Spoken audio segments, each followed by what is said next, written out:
Dan masa reformasi berlaku, saya berada tahun kedua di UKM. Dan memang zaman reformasi tu memang kita semualah pro Anwar lah. Kan student di UKM memang pro Anwar kebanyakannya. Dan pengalaman saya masa tu saya pernah pergi rumah Datuk Seri Anwar sebelum dia ditangkap. Jadi dengan ramai orang lah. Sejauh ingatan saya sempat salam lah. Tapi kat luar lah, kat pekarangan rumah dia. Dan memang ramai, sesak penuh tiap-tiap malam.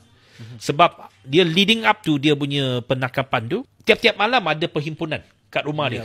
Jadi saya pun bersama-sama dengan rakan-rakan pergilah. Orang muda kan, orang belajar universiti, ada peristiwa besar berlaku, memang kita ni nak pergi tengok lah. Nak pergi ambil tahu.